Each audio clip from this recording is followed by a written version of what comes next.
Friends, welcome back to my channel. இன்றைக்கி இந்த வீடியோவில் நான் என்னோடய டே இன் மை லைஃப் தான் ஷேர் பண்ணியிருக்கேன். இதில் வந்து பூஜை ரூம் க்ளீன் பண்ணுறது, அப்புறம் ஒரு ரெசிபி, இது எல்லாமே நான் வந்து ஷேர் பண்ணியிருக்கேன். வாங்க வீடியோக்குள்ளே போகலாம்.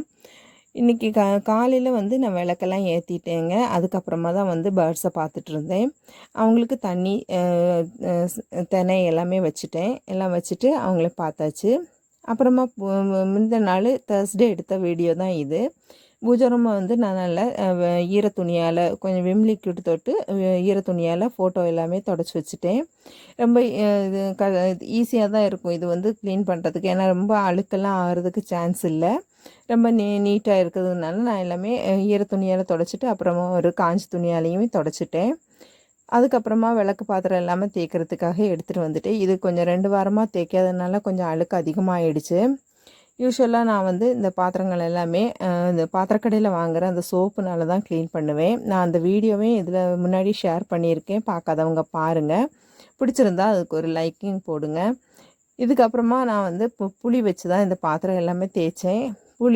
புளி வச்சு தேய்க்கிறதுக்கு முன்னாடியே நான் வந்து ஒரு வெள்ளை துணியினால் அதில் இருக்க குங்குமம், சந்தனம் இதெல்லாமே நான் வந்து க்ளீன் பண்ணிவிட்டு அப்புறமா புளியை வச்சு தேய்ச்சேன்.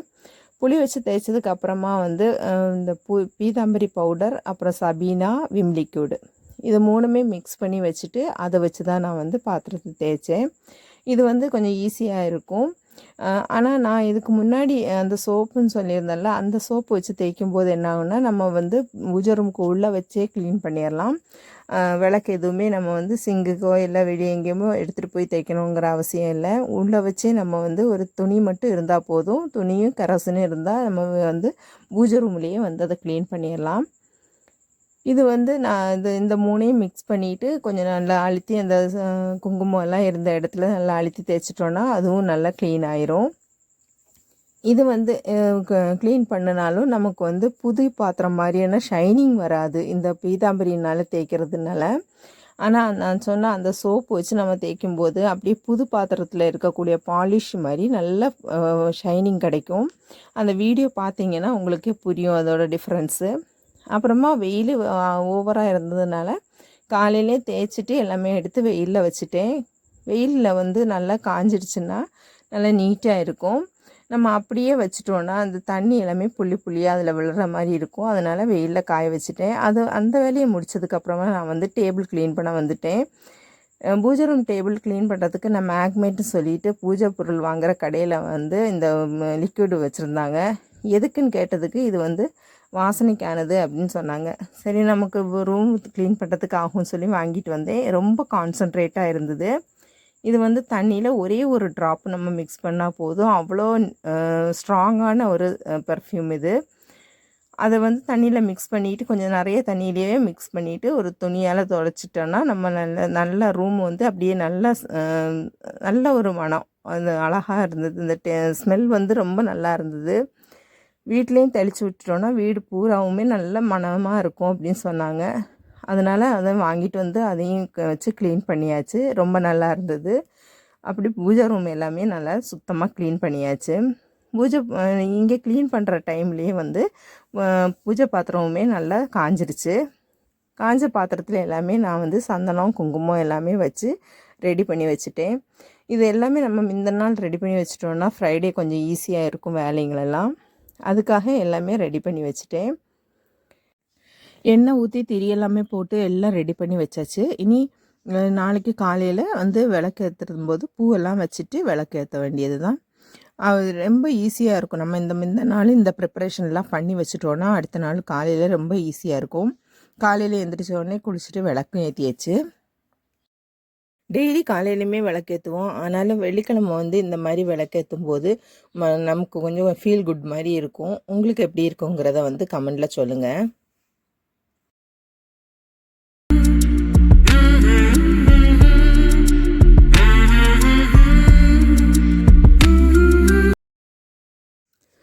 இன்றைக்கி காலையில் டிஃபன் பார்த்திங்கன்னா இட்லியே சாம்பார் தான். மத்தியானத்துக்கும் இதே சாம்பாரை எடுத்துக்கலான்னு பெரிய பையனும் ஹஸ்பண்டும் ஊருக்கு போயிருக்காங்க. சின்ன பையனும் நானும் தான் வீட்டில் இருக்கிறோம்.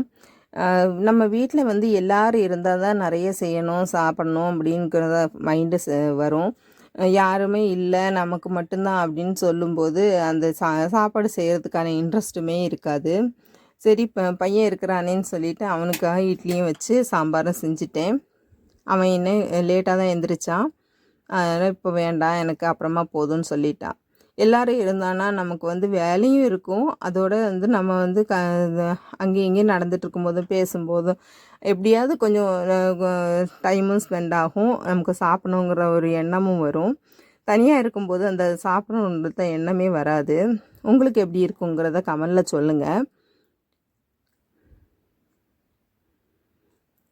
அவன் அப்புறமா போதும்னு சொன்னதுனால நான் என்ன சாப்பிட எல்லாமே எடுத்துட்டேன். கூட ஒரு டம்ளர் டீயும் போட்டு எடுத்துக்கிட்டேன். காலையிலே நான் வந்து சீக்கிரமாக எழுந்திரிச்சதுனால டீ குடிக்கல. விளக்கேற்றிட்டு குடிக்கலான்னு சொல்லிட்டு நானும் விட்டுட்டேன். இப்போ தான் டீ குடிக்கிறேன். டிஃபனோடு சேர்த்து டீயும் போட்டு குடித்தாச்சு. மத்தியானத்துக்கு சாப்பாடு தான் வடித்தாச்சுன்னு சொல்லிவிட்டு அதுவும் வச்சாச்சு. எல்லாமே ரெடி பண்ணிவிட்டு கிச்சன் கவுண்டர் டாப்பும் க்ளீன் பண்ணி வச்சுட்டேன். அம்மா வீட்டிலேருந்து கொண்டு வந்த செடிங்களை எல்லாமே நட்டு ஹேங்கிங் பாட்ஸில் வச்சாச்சு. பூ பூக்க ஆரம்பிச்சிருச்சு. ஒரு வாரம் ஆனதுனால அதுவும் பூ பூக்க ஆரம்பிச்சிருச்சு. பார்க்கவே ரொம்ப நல்லா இருந்தது. பட்ரோஸ் எல்லாம் அழகாக பூத்துருந்தது. 2 கலர், எல்லோவும் பிங்க் 2 கலர் தான் இருந்தது. 2மே வச்சாச்சு. மணி பிளான்ட்டும் நல்லா அழகாக வளர்ந்துருக்கு.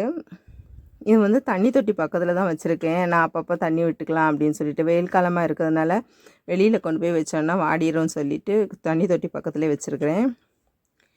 காலையிலே துணியெல்லாம் துவைச்சி ட்ரையரில் போட்டு காய போட்டுட்டேன். அது 11 மணிக்கெல்லாம் வந்து ரொம்ப நல்லா காஞ்சிருச்சு. இனிமேல் கடந்துன்னா எல்லாமே கலர் ஃபேட் ஆயிரும் பனியன் கிளாத்தெல்லாம். அதனால் எல்லாமே எடுத்து அதை சூடோடையே மடித்து வச்சிடலான்னு சொல்லி எடுத்துட்டேன். எனக்கு வந்து இந்த சூடாக துணியை மடித்து வைக்கிறது வந்து ரொம்ப பிடிக்கும்.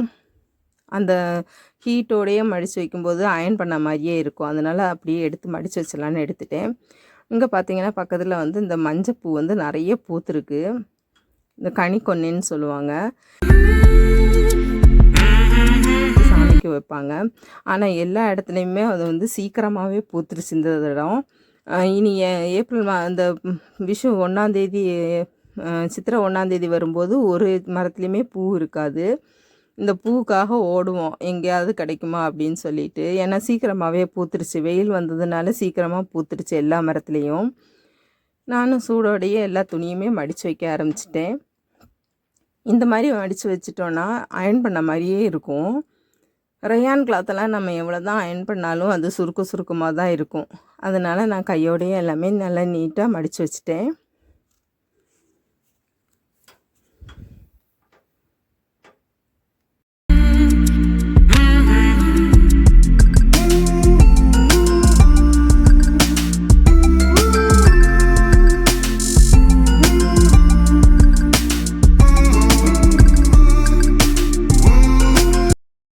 துணி எல்லாம் மடித்து எடுத்து வச்சதுக்கப்புறமா கொஞ்சம் துணி தைக்க வேண்டியது இருந்தது. அதுக்காக கட் பண்ண உட்காந்துட்டேன். நம்ம கட் பண்ணி வச்சிட்டோன்னா அப்புறம் தைக்கிறது வந்து கடகடான்னு தைச்சிடலாம். கட் பண்ணுறதுக்கு தான் கொஞ்சம் உட்காந்து யோசித்து கட் பண்ணுற மாதிரி இருக்கும். மெதுவாக செய்கிற மாதிரி இருக்கும். மிஷினில் அடிக்கும்போது சீக்கிரமாக வேலை முடிஞ்சிடும். அது அந்த கட் பண்ணி வச்சிடலான்னு சொல்லிவிட்டு அந்த வேலையை செஞ்சிட்டு இருந்தேன். இந்த ஒரு ப்ளவுஸும் வந்து அர்ஜெண்ட்டாக கேட்டிருந்தாங்க. சரி அப்போ உடனே தைச்சிடலாம், கட் பண்ணியாச்சு, அது கையோடு தைச்சிடலான்னு சொல்லி அதையும் தைக்க உட்காந்துட்டேன். இந்த நேரம் வந்து காலையில் யாரும் வீட்லேயும் இல்லை, எல்லா வேலையும் முடிஞ்சதுக்கப்புறம் ஃப்ரீ டைமாக இருக்கிற நேரத்தில் இந்த மாதிரி ஏதாவது வேலை செஞ்சிட்ருப்பேன். நேற்று தேர்ஸ்டே எல்லா வீடெல்லாமே ஒதுங்க வச்சதுனால அந்த வேலையெல்லாம் கிடையாது. இன்றைக்கி க்ளீனிங் வேலை, ஒதுங்க வைக்கிற வேலை எதுவும் இல்லை. சாப்பிட்டதுக்கப்புறமா இந்த துணி மடித்து வச்சாச்சு. வேறு எதுவும் வேலை இல்லாதனால தைக்க உட்காந்துட்டேன். இன்றைக்கி ஒரு ஈவினிங் வரைக்கும் இது வந்து உட்காந்து தைச்சிட்ருக்கலாம் ஃப்ரீயாட்டு. சாயந்தரமாக பார்த்தீங்கன்னா பையன் பசிக்குது அப்படின்னு சொன்னால் சரி அவனுக்கு வந்து பாஸ்தா செஞ்சு கொடுக்கலான்னு சொல்லிவிட்டு அதையும் செஞ்சுட்டேன். எனக்கு வந்து டின்னருக்கு இதையே போதும் அப்படின்னு சொல்லிட்டான். இஞ்சி பூண்டு வதக்கிட்டு அப்புறமா பெரிய வெங்காயம், ஒரு பச்சை மிளகாய் இது எல்லாத்தையுமே சேர்த்து நல்லா வதக்கிடலாம். இது வதக்கும்போது வந்து கொஞ்சம் உப்பு போட்டு மூடி வச்சிட்டோன்னா நல்லா சாஃப்ட் ஆயிரும். அதுக்கப்புறமா தான் பாஸ்தாவை வேக வச்சு சேர்க்கணும்.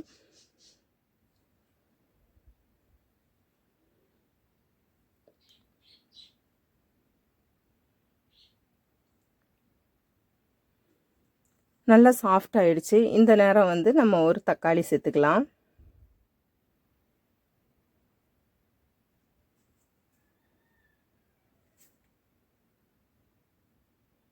இது நல்லா வதங்கினதுக்கப்புறமா இந்த பவுடர் எல்லாமே சேர்த்துடலாம். கொஞ்சோண்டு மஞ்சள் தூளும் கொஞ்சோண்டு மிளகாத்தூளும் மட்டும், அப்புறம் கொஞ்சம் கரம் மசாலா. இது மல்லித்தூள்லாம் சேர்க்கணுன்னு அவசியம் இல்லை. நான் நம்ம பிரியாணிக்கு தான் அந்த மாதிரியெல்லாம் நிறைய மசாலா சேர்க்கணும். இது வந்து கொஞ்சம் மைல்டாகவே இருந்தாலே போதும். அதனால் மஞ்சத்தூள், மிளகாத்தூள், கரம் மசாலா இந்த 3யுமே சேர்த்து நல்லா கொஞ்சம் வதக்கிடலாம் எண்ணெயிலேயே.